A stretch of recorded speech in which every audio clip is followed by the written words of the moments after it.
I'm Julia Hambleton. My job role is Practice Development Lead at West Northants Council. I'm a social worker. I've been a social worker for about 20 years, so I've been around a while. And professional curiosity, I guess, has always been relevant, but increasingly so.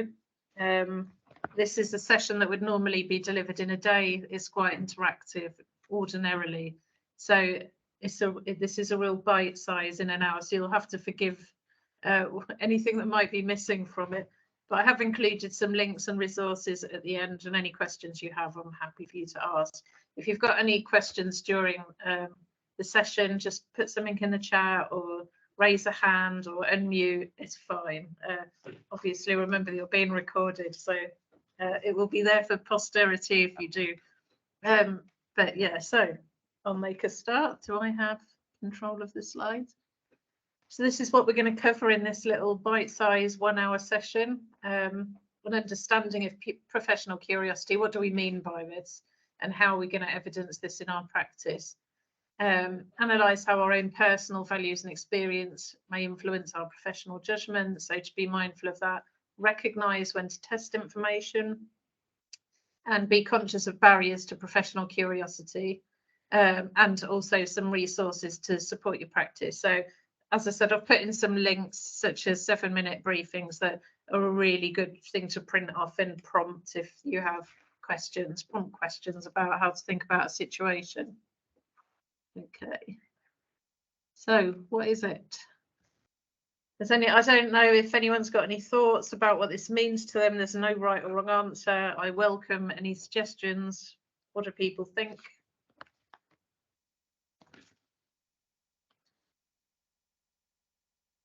Any thoughts? Anything in the chat? What do we mean by professional curiosity? What's it made up of?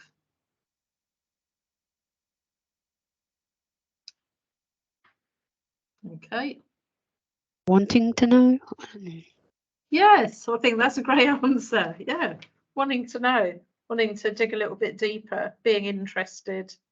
There is, in fact, I'll move on to the next slide. There is, in fact, no one definition of professional curiosity, interestingly. It's something that's evolving, even though it's coming out in serious case reviews, adults and children's over and over again. We still have no one fit. However, there's been a lot of research around what it means, research in practice for adults. Yeah, trying to understand. Yeah, that's exactly right. Thank you. Yeah.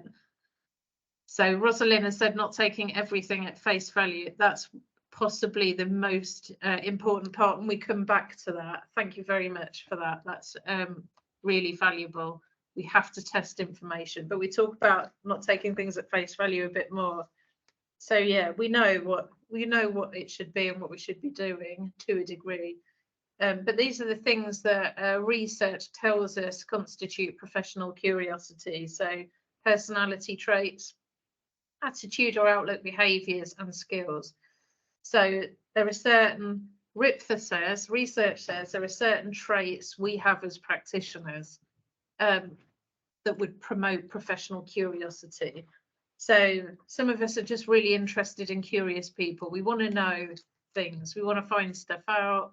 I know that we've got people from a lot of different backgrounds and agencies here, but you know, people might describe social workers as nosy, and I guess a lot of our professions are. It's that curiosity, that wanting to know, that being interested in people.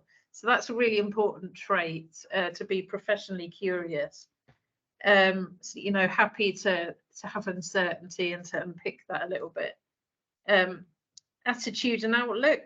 So research says that if you're a professionally curious practitioner, you are a determined person and tenacious. You want to learn and apply this. You're open to new ideas. I think that's really important. You don't want to be doing things how you've always done. Resistant to change, that does not promote it. So yeah, interested to learn the person's story. So whoever you're working with, and hear what your experience is, and look at strengths-based approaches. So behaviours, those practitioners who are considered professionally curious are people who ask questions. So, for example, they go into a room, they're expecting to see one person, they see three, finding out who they are, just asking those extra questions. Ooh, who are they? What's that about? That's a really important thing. So, and you know, you'll know when something, whoever you're working with, something's a bit off, or their behaviour's changed, or there's you know, you're not afraid to ask those questions and pick those things that you're a bit concerned about or have questions about. And skills. So curious practitioners have good communication skills and will reflect, will use questions, will use critical analysis. We'll come back to this a bit. Connecting events and why decisions are being made, using evidence for your practice rather than assumption. Actually seeking out what's going on here, what are the facts of this situation. So, next slide. So these characteristics do enable us as practitioners to explore more deeply with a person using skilled questioning to make connections and be respectfully challenging. I think this is really important. Respect, there's a phrase which some of you may have heard called respectful uncertainty. So in our job roles, we'll get a lot of information from a lot of other people and a lot of other agencies.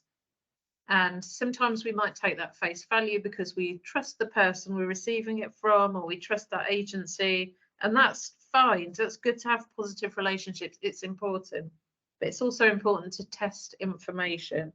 And that's what respectful uncertainty means. Thank you for the information. Actually, it could be an interpretation. It could be formed by the factors. It could have been gathered in circumstances that have now changed. So you need to establish that, take the information, test it, don't take things at face value. That's a really important part of professional curiosity. Is this still the case? Those traits that we talked about should help the practitioner to identify potential abuse and neglect, see the signs, intervene early, try and take preventative approaches. Because you're asking questions, you're going to find out what they might be. Don't want things to get worse. You need to feel confident to record defensible decisions. So practitioners, again, if you have those character traits, you should be making evidence-based decisions and work in a person-centered way. So all of us need, obviously, that's not news. We need to consider the person at the heart of all of this. Make sure we understand what their views are, what a situation is from their perspective. Do they see what we see? Is it just our concern? Okay, so next slide.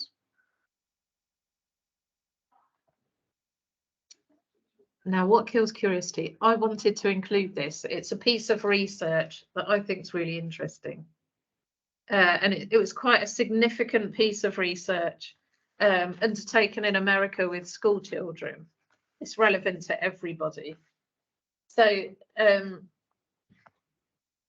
it's a longitudinal study. It involves almost 6,500 children, and they looked at what is it that kills curiosity in children, or subsequently then in us as adults, because actually we are born curious, and this was their finding. So I'm going to really give a synopsis of this, but I think actually you see it reflected in our agencies and in our practice. So yeah, they watched babies through toddlerhood, into preschool, into school, up to the age of about 11 or 12. And they sat in classrooms, in corners of classrooms, did surveys, spoke to parents, spoke to schools, and so on. And they found sort of very early on the most curious children perform the best. It's probably no surprise, kids that ask the most questions. Yeah, as I say, they concluded that children are born curious, and the data they have for this is the number of questions children ask at different stages. So the researchers who took part in the study asked questions or recorded the number of questions children asked between 14 months and 5 years. And they found that during that age period, children asked an average of 107 questions an hour. The most prolific question asker was 3 minutes, 3 questions a minute, which is 180 questions an hour. So any of us that have had children recognize this. Children go through that phase, constantly asking questions of everything they see. So they found that, then they go into preschool, and they found, this is in America, of course, but it probably mirrors most school children. Questions dropped significantly in preschool, and then in elementary school or middle school, 10 to 11, they didn't ask any questions at all. And they found the reason for this is not because children's curiosity becomes less, it's because they're managed in education. So they're discouraged then from asking questions because it took teachers away from a lesson plan. They had to achieve what they needed to achieve in an hour. So they put their hands up, they're told to put it down unless it relates to whatever's being taught. You know, they gave lots of examples. I've put there's a link to this, and you'll get these slides. You can read this. It's an interesting read. And you know, a child would look out the window and see the weather and ask a question about it, and a teacher would say, we haven't got time to talk about that. So actually, the way we're conditioned in education prevents us from asking questions, you know, because of targets. And I think, you know, maybe this carries on into adulthood. That second piece of research there sort of confirms this. And there's also cultural elements to it as well. So what kills curiosity at companies? You know, we could be uncomfortable with being seen as wrong, afraid of failure. We value certainty over questioning. Having siloed departments within your agency or organisation. I think definitely since COVID that we can all reflect on that's happened. Or as a resource becomes tighter, you know, we protect our own little part of the work, our own teams or our own departments. And obviously those things narrow our thinking. Having a lack of diversity amongst your staff, having a very hierarchical culture, being told what to do and it filtering down, and an over-reliance on short-term performance over long-term gains. I think, you know, I think that's just what's evolved. I think we can all recognise those things in our company, and so we start then to recognise how this impacts on our own practice and our own thinking, and whether we think we need to know things. So next slide. I've used 3 SARs just to illustrate examples of this. So again, these are all published, and if you click on the links when you get the handout, you'll see them. So this SAR was about person D, a young man who's found dead in his flat. He shared a flat with his friend, person E. The friend slept on the sofa. It was described in records as a complex relationship with some level of codependency, although this was unclear. So person D had a background of trauma, car accident in his teens, and then an addiction related to that. He experienced bullying, his girlfriend's murdered, and he was addicted to street drugs and alcohol. A really difficult life experience, leaving him vulnerable. So in the year before his death, his health was failing. He was offered services. Sometimes he engaged, sometimes he didn't. And the key findings of this serious adults review was gaps in professional curiosity, capacity, and safeguarding. And when I read it, I could see how this would have happened. So in his case, you know, he was considered self-neglect. So there was no real question about who person E was. You know, there was no question about what's person E doing there? Why is he sleeping on the sofa? It's D's house. How are they managing financially? No one really unpicked what he was doing there. Could it have been cuckooing, for example? He was clearly a more vulnerable man because of his situation. So there was a lot of questions that weren't asked. People just took it at face value. And I think, you know, some of the lessons from this are people who, especially when they have variable engagement, there are sometimes reasons when people find it more difficult to engage. That might not have been about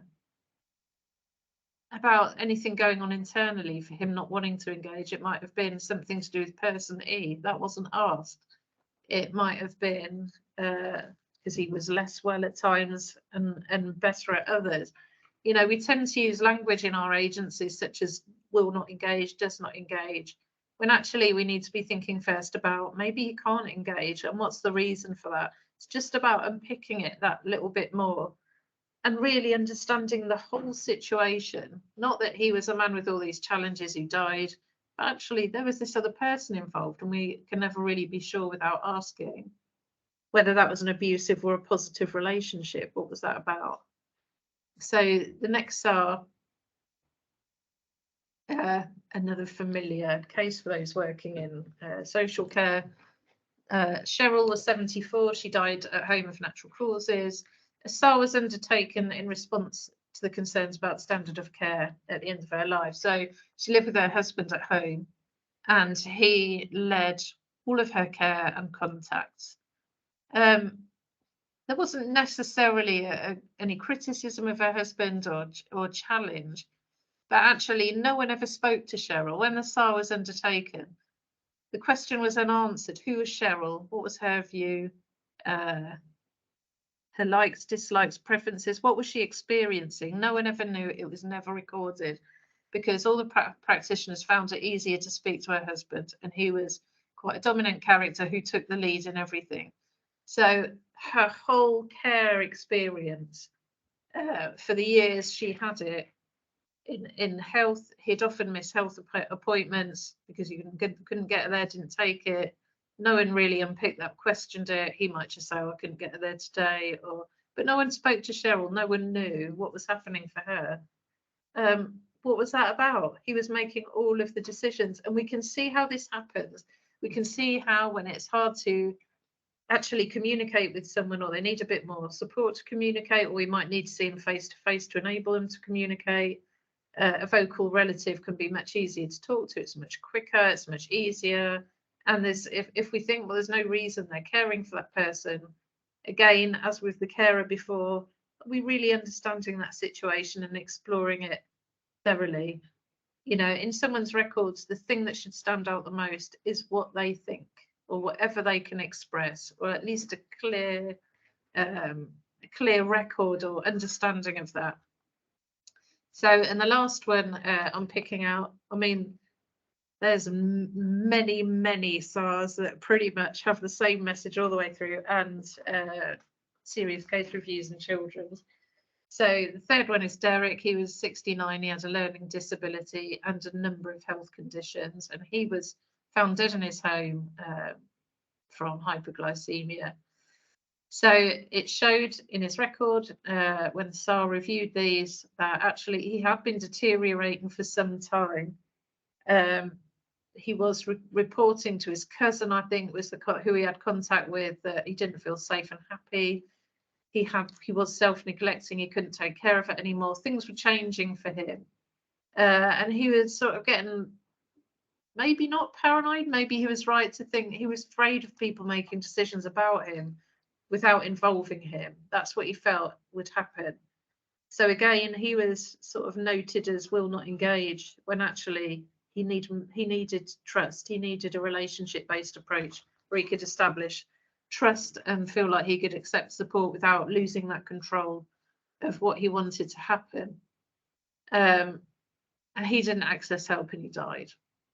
So again, a lack of professional curiosity was highlighted in the SAR in relation to the risk assessment, his carers' needs, these deteriorating health, the number of hospital admissions he had. No one really unpicked that. Why was he refusing services? There was a lot of evidence to show that he may have benefited from these. And he wasn't managing his medication, resulting in the hypoglycemia. So yeah, again, he was someone who needed more time and a more sensitive approach, and that didn't happen. So that's what happens when we are not curious and we don't or feel like we can't find the time to ask those questions and dig a bit deeper. We know there's a lot of barriers to being able to do this. I know I'm kind of whizzing through because this is a time limited thing. We're about halfway through. Has anyone got any questions? If anyone wants to stop or say something, please do. I'm hoping that this resonates with people and some of it sounding familiar. So in the absence of any comments, I'm hoping that there are still people out there, and I will carry on. So we're having a quick look at barriers to professional curiosity. Again, all from research. Disguised compliance, well, we've heard this in lots of serious case reviews, in children's in particular, where it looks like people are doing what you've agreed with them, or what they've said they would do, or what they need to do, and they're not. It's us being overly optimistic because that makes life easier for us. You know, often we might go out to complete a piece of work and we just want to see that everything's going well, because then we can go back and close that case or close that person or end our involvement. That we should really caution against that. Not seeing the whole picture, we tend to review individual problems.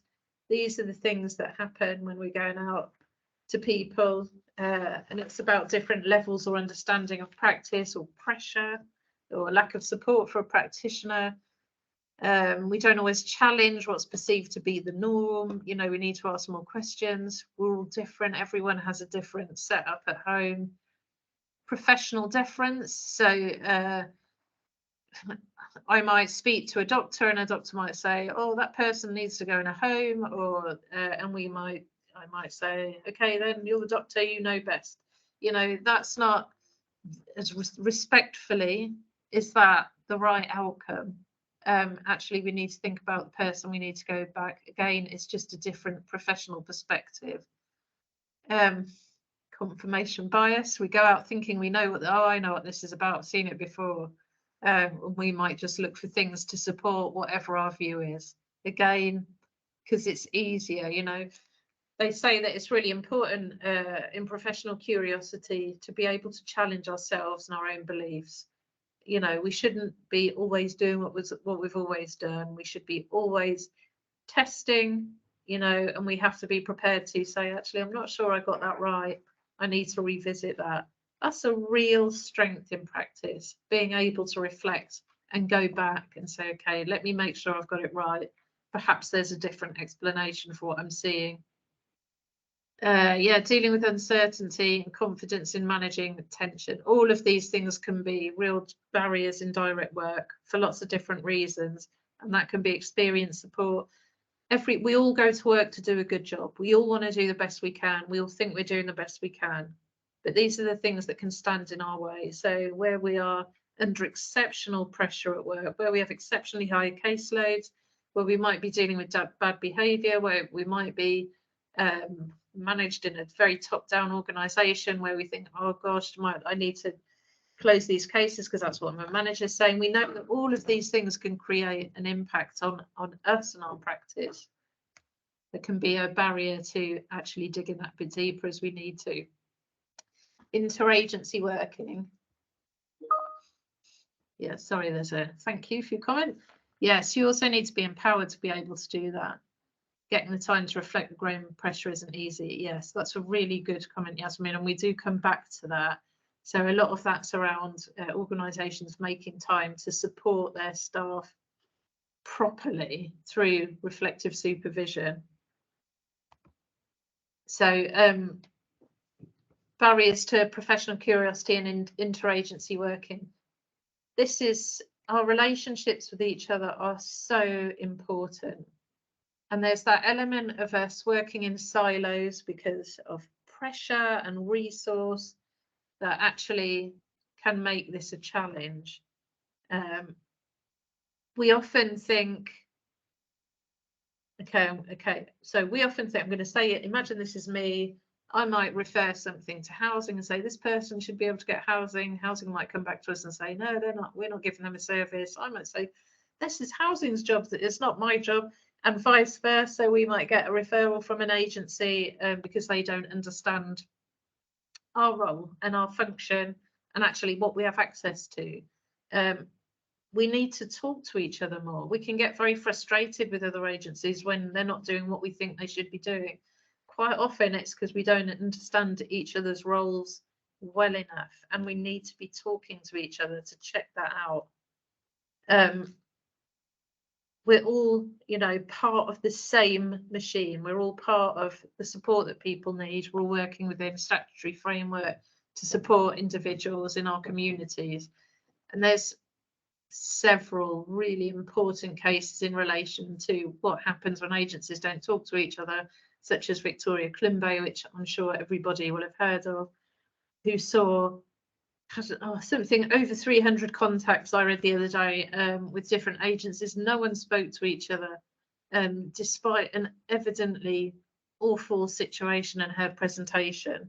No one spoke to each other. No one did anything. It was nobody's job. It was someone else's job. We know that these things happen. Nobody would intend what happens to that girl or to anyone else in this situation. But even if we're not sure, it's much better to pick up the phone. We know that in response to some of the challenges with interagency working, we have created MARICs, that multi-agency risk assessment conferences for domestic abuse, MAPA. We are now, I know, locally looking at, nationally, local area partnerships so that we can, all of our agencies can have representation in a co-located place. All of these things are in a response to, we know that we need to work together. We know that we need to understand each other's roles. We need to be able to talk to each other. You need to just pick up the phone sometimes and say, hey, what do you do? I'm thinking about referring someone to you. Is that the right thing? What can you advise? We need to be talking to each other more. It's one of the biggest challenges, but one of the biggest, most powerful things we can do. So, barriers to professional curiosity in our own organisations. As Yasmin rightly said, some of this features there. So poor supervision, complexity and pressure of work, changes of caseworker. So you're repeatedly starting again in casework, closing cases too quickly, pressure from above, volume, wanting to see as many people as possible, us having fixed thinking. We might read a referral. I know what needs to happen there. Let's do that. Close, move on to the next. Again, lack of openness to new knowledge. And actually, maybe creative approaches aren't supported. Perhaps having that extra time for those people who need more time isn't supported. And we feel that pressure. These are things as organisations we need to address with our staff to make sure that they feel as equipped as possible to do the job they want to do, need to do. So RIPFA has very helpfully broken down all of these messages from research and made suggestions about what needs to happen. None of this will be a surprise, but it's useful. It's useful for us individually and as agencies to really think about. Some of it's a bigger task and some of it is stuff we can implement ourselves. So practitioners who are under great pressure can be more vulnerable to the impact of complex practice issues, such as normalisation, accumulating risk, or bias in all its forms. So the suggestion here is around adequate staffing. Well, there's nothing much we can do about that as individuals. That's a bigger issue. But actually, really importantly for us is those bottom two things. Can we build in time for our teams to reflect and analyse? Can we get together more often to have case discussions to actually learn from positive outcomes as well as those that are more challenging? Can we have time, are we sitting together with our colleagues enough to actually talk about practice issues or situations we're coming up against and hearing the views and having the support of their peers? We need to monitor workloads and worker stress levels. I know in the authority here, our supervision policy was reviewed in line with signs of safety in children's to look at actually a specific monitor of workers' well-being. So where are they this month? What's happening for them? How can we make things better? What is it that's challenging? What are they doing well? We know that staff sickness rates, certainly in our agency, are higher than ever.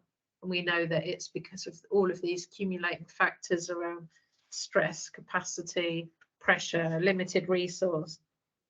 However, if within our teams themselves we could put that very supportive infrastructure in, you know, it does mean trying to manage the organisation to enable that, and it supports practitioners to keep doing what they're doing as best they can. So yeah, supervision and support, it's just a continual thread, supervision. It's such an important thing. People really need the opportunity to talk about what they're doing, learn from it, be questioned on it, develop in it, reflect on it is so key. And do our managers get enough of this? That's what I think. So some managers are excellent at making sure their practitioners and staff get regular supervision and monitoring, but are managers themselves getting this? Are they supported to reflect on their own practice? Are they always getting it right? I think this is really important. These are things we can ask ourselves as agencies in our individual teams. Staff need to know that this is happening and it needs to happen. So the bottom one I thought was interesting. Don't overestimate the abilities or resilience of practitioners, particularly long-serving or experienced people. I don't think this is a negative. I think in each of our agencies and teams, we have workers that have been around forever or seem to have been around forever. They're the font of all knowledge. They're our Yodas. They are the guys we go to when we've got a bit of advice about something. They might get the most challenging cases. But actually, is their knowledge what it should be? Are they getting good, critically reflective supervision? Are they encouraged to question themselves? Are they still investing in their own development? Or are we just accepting at face value, yeah, they're a safe pair of hands, they can do it? Well, how do we know? Things change, life changes us, the pressures change us, things move on, our statutory frameworks change, practice approaches change. And as our populations change, we need to keep upskilled in relation to that. So that's really important as well. Supervision is for everybody. So the other thing that RIPFA is telling us from research that we can do as organisations, we need to make sure we're legally literate. Are practitioners able to connect the legal rules with their practice? So again, this is really interesting. Most of our agencies are functioning within a statutory framework, but how many of us and how many of our practitioners can articulate why they're doing what they're doing? How many can, how can they really understand it? How can they evidence to the people they're delivering a service to why they're there and what that person's rights are, and therefore why they're taking those actions? And again, this is something that can be reinforced in not just in training, but in supervision. What legislation are you using? Does a person have a right to that? Are you missing something? Have you considered equalities, for example, if you considered human rights? You know, our people, do we know what we're doing and why? It's really important. So I'm not going through the whole of the RIPFA research. I was just picking out the key ones. So yeah, promoting an open culture. Evidence from RIPFA suggests that an open culture within organisations encourages professional curiosity to flourish. So, do we work in an organisation where everyone from the admin staff upwards to the top can ask each other questions, or can share their thoughts, or give ideas, or are we a bit too top heavy? Are our instructions coming from above? I certainly know over the years the best organisations I've worked for where everyone can approach everyone, where the senior managers are sitting within the teams themselves or within an open area where they can be approached. They can be challenged and questioned. Are we using feedback from people's experience? Are we getting feedback from the people we support and using that, reflecting on it? Are we doing that? Are we getting feedback from our own practitioners about what they think? Does what we're doing work? Is our approach right? What should we do? We've got more allocations than resource. What's your view about the best way to manage this? Do we include everyone? I think that's really, really important. When practitioners feel valued, you're going to get the best out of them. It's the same for all of us. And partnership working. We're nearly through this. Working in partnership enhances the likelihood of that professional curiosity will flourish. Again, that is the same as us working together as agencies, us being positive about each other's roles, us being positive about our relationships with each other and what each other's does. We need to really understand each other, and we need to understand our own teams and our own organisations, and to be respectful of those. Can we, how, this says introducing multi-agency panels. Some of us have done that to some degree. Are we doing enough to support or invite practitioners to those to benefit their learning? So it's those things that we can do internally that we can build on, that we can change our own thinking about and see the value. So normally, I'm good on time today. This is called a discrepancy matrix. Some of you may have seen it. Normally, if we were doing this as a longer session, I would ask that somebody shares a case and we'd work through this. It can be a fantastically useful tool when you're working with a situation that's challenging. So I'm not going to go into massive detail, but if you Google this, it will come up. So what we want is our decisions to be based on that top left quadrant, firm ground intelligence. That's our evidence base.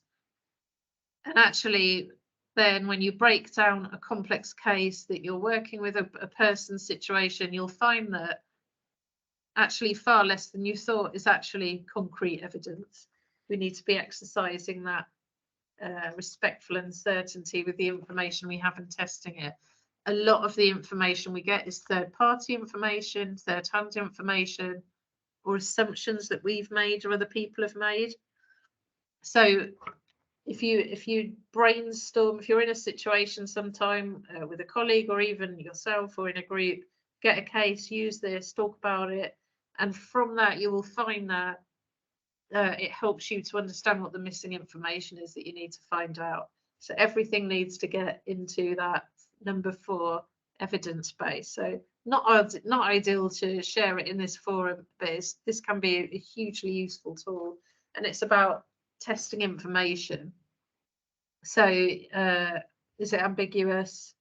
Is it good evidence? Is it summative?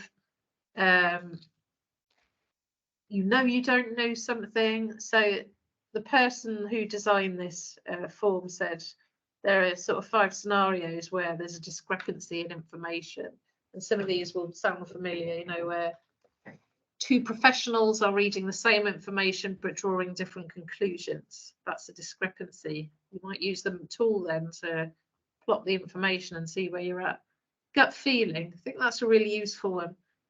I don't know if anyone's read Malcolm Gladwell, who's a Canadian author, and he talks about this idea of gut feeling. And he says it's where, for example, you walk into a room and your subconscious picks up loads of different things that your brain doesn't have time to process, but it's enough for your brain to say, well, something's not right. So you need time to sift through that and think, what is it? What's something in my gut's telling me something's not right? What is it? What have I noticed? What have I picked up on? What in this scenario, what in this room situation is making me feel a bit uncomfortable, or I have questions about? That's a discrepancy. It's a really useful one. And that's when you should break down the information in that. Another discrepancy is where you go into someone's home, for example, they're telling you one thing, but their environment is telling you something completely different. It just doesn't match up. And there's another 2 scenarios. One is where the person is telling you stuff that doesn't make sense. The story keeps changing. I can't remember the last one. There's something to do with information between professionals. But in those scenarios, that's when you should use this matrix and actually write down your information and see if it makes sense. Now we're coming to the end. You may have heard of 7-minute briefings. There's some really nice, colourful, interesting ones on the website if you Google. I think Norfolk Safeguarding Adults Board has some particularly useful ones. The idea is that we take in most chunks of information in 7 minutes. I wonder if Chloe will reduce these NSAB trainings to 7 minutes. But I've written this one, so it's not an official document, but I've used the information I've gathered and put it in a 7-minute briefing. So it says, what is professional curiosity? It's what we've talked about, that capacity, skills of communication, understanding what's happening for a person, not making assumptions or accepting things at face value, why it matters. It's about working together to keep people safe from harm, helping us to identify abuse and neglect, seeing what's less obvious, making sure we're gathering information. Be aware that in any situation that there may be barriers to you really digging a bit deeper, and what are they? So this asks you a number of questions as a checklist almost, to say, is it that I'm not taking notes of things I should be? Are there things in the way of that? Am I too busy? Do I not know what I don't know? Or do I have a conscious incompetence? And then some questions to help you think about what's really happening. What's happened in the past? What's happening now? Am I being told something that I need a bit more information about? Is the environment telling me something? You know, the 3 people in a room when you were only expecting 1, what are they all doing here? Who are they? And some also suggestions about questions to ask. You know, asking a person, who do you live with? You know, what do you look forward to? How did you get that bruise? Who's this with you? And did you last feel safe? What's going on? Who else is involved with you? You know, checking that out. Check it out with other professionals. Are they seeing the same things that you're seeing? Or are things happening that you didn't know about? Yeah, and a bit of a summary there about what skills you need. I'm sure everyone here has. You've booked on to this. You're obviously interested.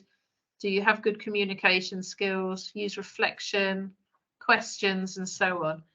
But there's a lot of references there. And like I say, it's worth looking at some of these 7-minute briefings. There'll be one that suits your particular aesthetic. There's lots of really nice ones. I do like Norfolk's guide on this. It's worth having a look at them and printing one off. It's a really, if you're thinking about, you know, presented with a case, every now and then we're presented with people, we're like, well, just I'm not sure what to do about this one. Sometimes these just give you that space to read and take a few minutes out to think about, what do I need to do? What am I not thinking about? What is it that I don't feel confident about?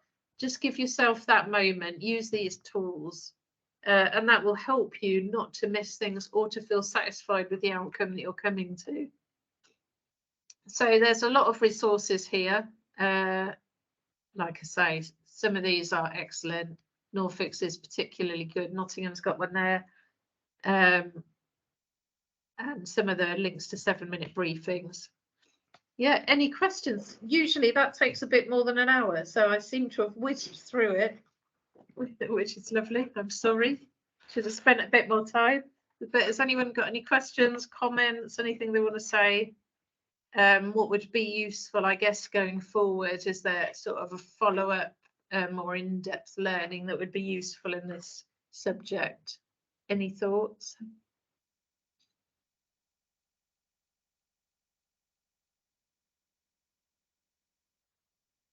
I've only just entered into this field and I just found it fascinating that we're doing this on Zoom and that it's not done face to face, where there's a networking opportunities and actually the opportunity to build that trust with other people.